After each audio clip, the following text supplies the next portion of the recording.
The Chicago Bears were supposed to be a rebuilding story, not the team that keeps ripping out hearts in prime time.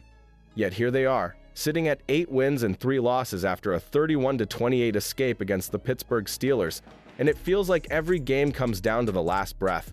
They started this season with 2 straight losses and a fan base bracing for pain, and now they have taken 8 wins from their last 9 games while playing some of the most chaotic, fearless football in the league. This is not just about a final score, it is about a young team that refuses to fold no matter how bad the moment looks, and a city that is slowly starting to believe this might be the start of something real. On offense, Chicago looked like a team that can trade blows with anyone in the league, even on a day where things were far from clean. Caleb Williams did not play a perfect game, but he played a defining one, stacking 3 touchdown passes on top of early misfires and that brutal moment near his own goal line that could have broken a younger quarterback. Instead of shrinking, he locked back in, trusted DJ Moore, Rome Odunze, Luther Burden, and Colston Loveland, and led drives that felt like statements rather than accidents. The Bears did not have the smooth run game they wanted. The timing was off at times, yet every time Pittsburgh opened the door even a little, this offense walked through it with confidence. The wild part is that the real backbone of this surge might be on the other side of the ball, where Montez Sweat is starting to look like the star edge rusher Chicago has chased for years, and Nshon Wright has gone from depth chart afterthought to one of the most important players on the roster. When your quarterback can shake off disasters and your defense can close games with backups all over the field, you are no longer a cute surprise. You are a problem for the rest of the conference. And if you want to understand how real this rise is, you have to start with the most polarizing player on the field, because this win told us something new about Caleb Williams. But before we get into that, hit that like and subscribe button for more Bears and all the NFL content. Let's aim for 300 likes on this video. There were moments in this game where Caleb Williams looked like the calmest player in the stadium, while chaos swirled around him. Right after that nightmare in his own end zone, a lot of quarterbacks would have gone quiet, started checking the ball down, started avoiding risk. Instead, he kept firing, kept climbing the pocket, kept taking shots that actually demanded courage after a self-inflicted mistake. You could see Ben Johnson still calling aggressive concepts for him, still trusting him to read the field, which tells you this staff believes his mentality is strong enough to carry real pressure, not just the easy stuff when things are going well. The weird part is that his biggest problem right now is not talent, it is the boring details. Short throws to the flat that drift too high, crossers over the middle that land a step behind, timing routes to Rome, Odunze, and Luther Burden that are just off enough to ruin great designs. There were balls in this game that floated in the dangerous zone, where a defender could have made a play if he reacted a split second faster, and those are the ones a second-year quarterback has to clean up fast. At the same time, you still see those flashes that made him the #1 pick, like ripping a strike into a tight window to Colston Loveland or trusting DJ Moore on a slant with a defender draped on his back. He is living in that space where the highlight throws are good enough to win, but the misses keep the door open for the other team. What really stands out is how his personality is starting to shape the identity of this offense. Teammates are not looking away from Caleb Williams after a mistake. They are running back to the huddle with him, ready for the next call, because they know he is not going into a shell. You see him talking with Ben Johnson on the sideline after drives, pointing at the tablet, taking coaching without getting rattled, and then coming back out willing to search for chunk plays instead of hiding. That attitude only matters if the guys around him can cash in on those chances. And the next piece of this story is how DJ Moore, Colston Loveland, Rome Odunze, Luther Burden, and the rest of this group are turning his raw talent into real points on the board. The scary thing about this Chicago offense is how many different ways it can hurt you on any snap. DJ Moore has clearly become the emotional spark, the guy who turns a simple slant or screen into a gut punch for the defense and still comes back for more after taking late hits and hard shots. Across the formation, Colston Loveland keeps showing the kind of toughness that tight ends need in this league, hanging on to passes while getting drilled and winning in tight windows that most young players avoid. Then you add Rome Odunze stretching the field on the outside and Luther Burden carving out key catches underneath. And suddenly defenses have no easy answer for who to double or who to leave alone when the game is on the line. Behind that group, the backfield is not putting up eye-catching numbers, but it is giving exactly the kind of snaps this scheme needs in key moments. DeAndre Swift still has that quick burst through small spaces, even on a day where the lanes were not wide and the yards were hard to find. Kyle Monangai brings a different style, With a lower center of gravity and a cutback vision that nearly iced the game when he slipped through a crease and just lost his footing with daylight in front of him, those runs may not fill the stat sheet, but they force opponents to respect the ground game just enough for play action, screens, and misdirection to stay dangerous all 4 quarters. None of this works without a line that holds up, and right now this group is quietly doing grown man work in the trenches.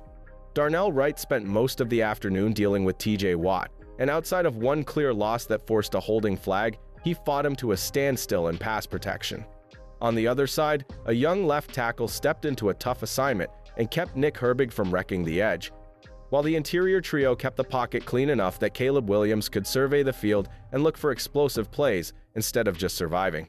When your offense has this many trusted options and real protection up front, the pressure shifts to the other side of the ball, and that is where the story gets even crazier, because the defense that finished this game did not look anything like the one that was on the field in September.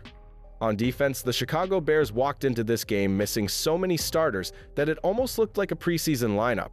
TJ Edwards, Tremaine Edmonds, Noah Sewell, Jalen Johnson, Kyler Gordon, and Terrell Smith were already out of the mix.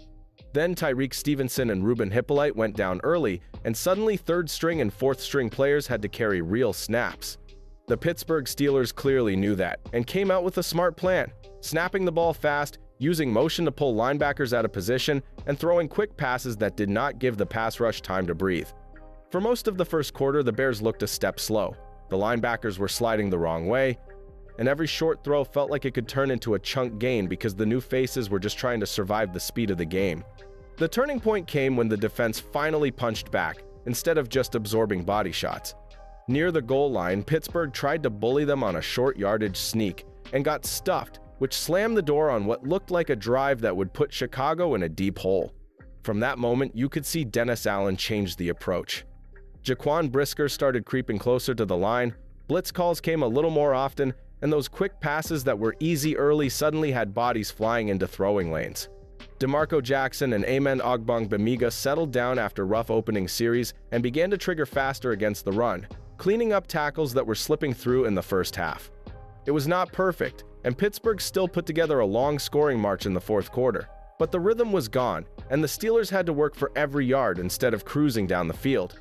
A big reason that shift even mattered is that the Bears trusted their corners to live on an island while the front brought more heat.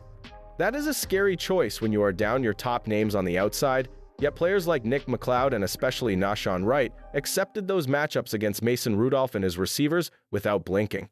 The front four tightened up, the blitzes started to hit home, and the coverage behind them made sure those late drives ended in desperation throws instead of go-ahead touchdowns. This is where the story gets really interesting, because one player in that banged-up secondary is quietly having a season that nobody predicted, and his rise might be the most important surprise on the entire roster. If you had told any Chicago fan in the summer that Nshon Wright would be one of the faces of this defense by late November, nobody would have bought it for a second. He arrived with almost no buzz, just another corner trying to hang on after stops with the Dallas Cowboys and Minnesota Vikings, labeled by many as a failed experiment rather than a future starter. Now he is tied with Kevin Byard near the top of the league in interceptions, and every time the ball goes into the air on his side of the field, you can feel a different kind of energy in the secondary. This is not a short, hot streak. It looks like a full breakout from a player who refused to let his early years define him. What makes Nshon Wright stand out is how often he wins at the catch point instead of just waiting on bad throws. Against the Steelers, he opened their day by going stride for stride with Mason Rudolph on a deep shot, turning to find the ball, tipping it with one hand, then controlling it and getting both feet down like a wide receiver. Later, he nearly stole another deep ball from Roman Wilson, again playing through the hands and forcing a breakup that saved a huge gain.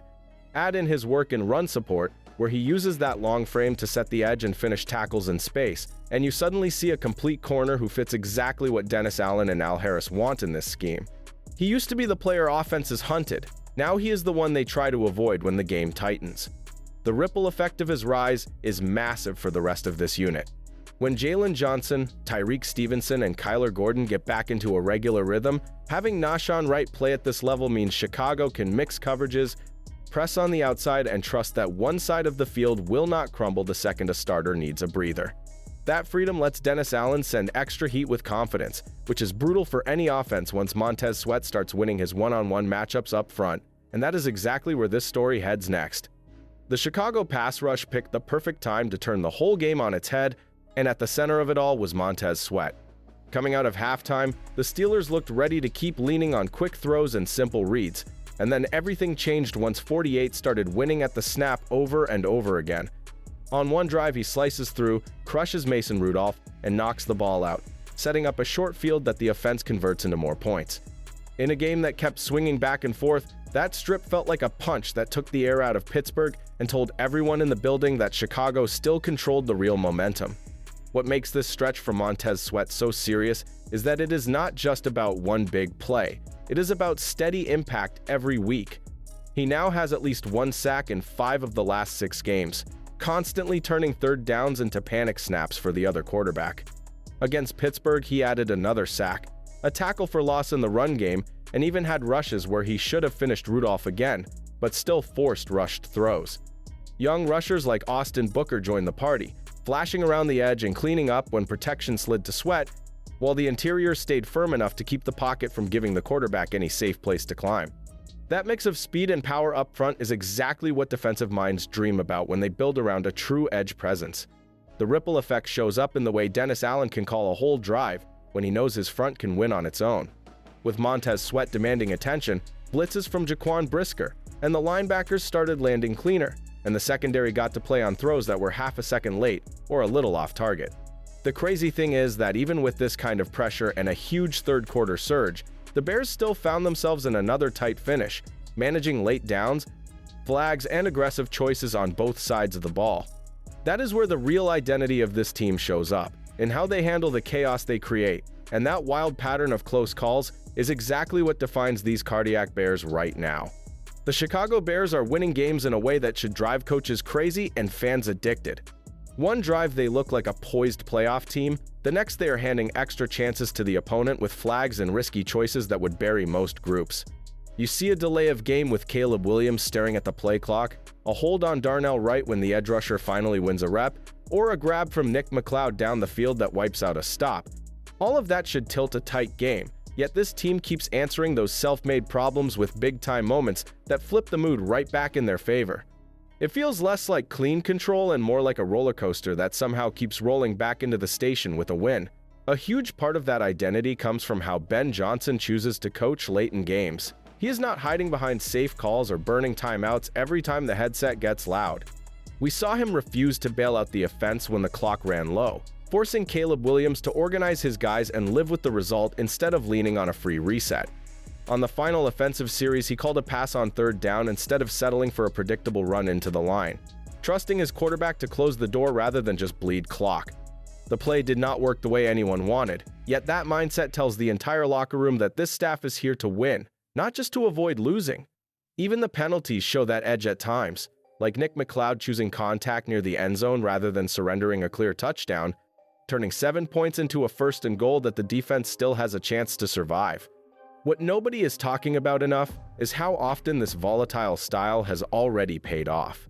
The Bears have 8 wins and 3 losses, and most of those victories have come in games that went right down to the final series, with special teams mistakes, flags, and wild swings baked into the story. That kind of football can look fragile from the outside, but inside the building it builds a belief that no moment is too big and no mistake is final as long as there is time on the clock.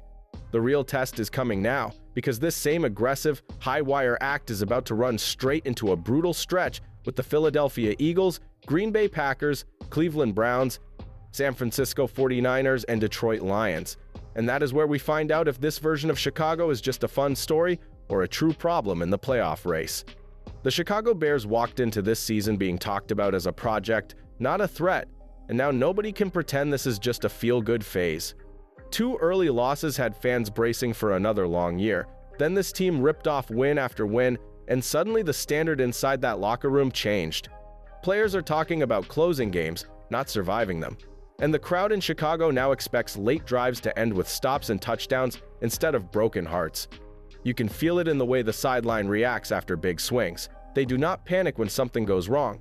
They simply act like a group that has already climbed out of the hole and is not going back.